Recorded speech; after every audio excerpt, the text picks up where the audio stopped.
Hi friends, எல்லாரும் எப்படி நல்லா இருக்கீங்களா? குவைத்தின் தற்போதைய சூழ்நிலை மற்றும் சம்பளம் தொடர்பான அறிவிப்பு ஒன்று வெளியாகிருக்கு. கனெக்டிங் ஃப்ளைட் இல்லாமல் நேரடியாக பயணம் செய்ய முடியும். அந்த தகவலை பற்றி பார்க்க போகிறோம். குவைத்திலிருந்து தமிழ்நாட்டின் தென் மாவட்டங்களுக்கு செல்லக்கூடிய பயணிகளுக்கு சூப்பர் நியூஸ் வெளியாகிருக்கு.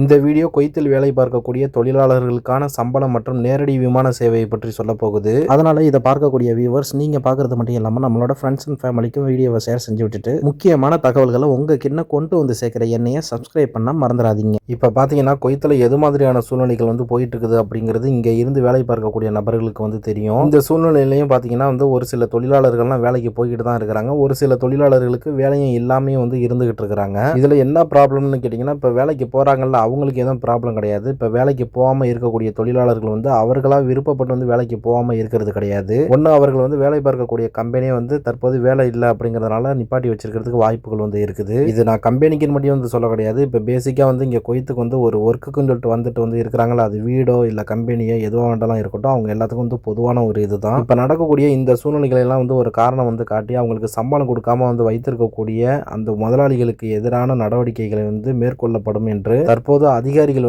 எச்சரிக்கை விடுத்துள்ளனர். இதில் குறிப்பாக சொல்லணும்னா, இந்த தனியார் துறையில் பணிபுரியக்கூடிய தொழிலாளர்களுக்கு சம்பளம் கொடுக்கறத தாங்கள் உன்னிப்பாக கண்காணித்து வருவதாக மனிதவள மேம்பாட்டு குழு அதிகாரிகள் தற்போது தெரிவித்துள்ளனர். இதன் ஒரு பகுதியாக பார்த்தீங்கன்னா, தனியார் முதலாளிகளும் நிறுவனங்களும் வெளிநாட்டு தொழிலாளர்களுக்கு சரியான முறையில் சம்பளம் வழங்குகின்றனவா என்பதனை சரிபார்த்து உறுதி செய்வோம் என்றும் அந்த அதிகாரிகள் தெரிவித்துள்ளனர். தற்போது பார்த்தீங்கன்னா, குவைத்தில் நிகழக்கூடிய இந்த அசாதாரண சூழ்நிலை காரணமாக தங்கள் தொழிலாளர்களுக்கு சரியான முறையில் சம்பளம் வழங்க தவறும் அல்லது குறிப்பிட்ட தேதிகளுக்கு மேல் தாமதப்படுத்தும் நிறுவனங்கள் மீது தேவையான சட்ட நடவடிக்கை எடுக்கப்படும் என்றும் தங்கள் ஊழியர்களுக்கு சம்பளம் வழங்காத அல்லது குவைத்து தொழிலாளர் துறை அமைச்சகம் நிர்ணயம் செய்துள்ள தேதிக்கு உட்பட்ட மாதாந்திர அடிப்படையில் உள்ளூர் வங்கிகளில் சம்பளம் செலுத்தாத நிறுவனங்களின் கோப்புகளை தற்காலிகமாக நிறுத்தி வைக்கவும் தயங்க மாட்டோம் என்று அதிகாரிகள் தற்போது எச்சரித்துள்ளனர். இங்கு குறிப்பிடத்தக்கது. அடுத்த தகவலை பார்த்தீங்கன்னா, தற்போது நிகழக்கூடிய இந்த அசாதாரண சூழ்நிலை காரணமாக குவைத்தில் இருக்கக்கூடிய சர்வதேச விமான நிலையம் மூடப்பட்டுள்ளது. இங்க இருக்கக்கூடிய அனைவருக்கும் தெரியும். இதனால பெரும்பாலான நபர்கள் என்ன பண்றாங்கன்னா,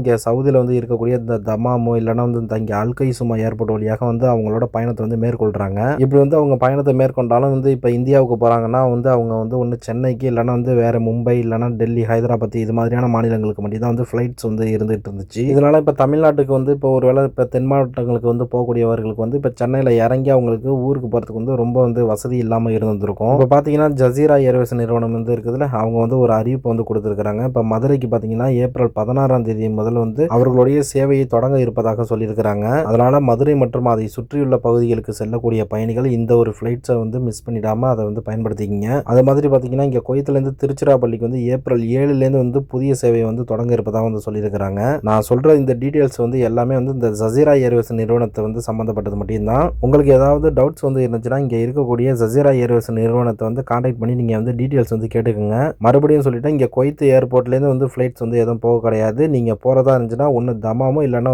அல் கைசுமா இந்த ஏர்போர்ட் வழியால தான் நீங்க போகணும். எப்படி இங்க குவைத்திலேருந்து நம்ம அங்க ஏர்போர்ட்டுக்கு போகலாம் அப்படிங்கிறது டீடைல்ஸோட நான் வீடியோஸ் போட்டிருக்கிறேன். அந்த வீடியோஸை போய் பாருங்க. மேலும் இது போன்ற முக்கியமான தகவல்களை நீங்கள் உடனுக்குடன் தெரிந்து கொள்ள நம்மளை சப்ஸ்கிரைப் பண்ணி ஃபாலோ பண்ணீங்க. See you நண்பா.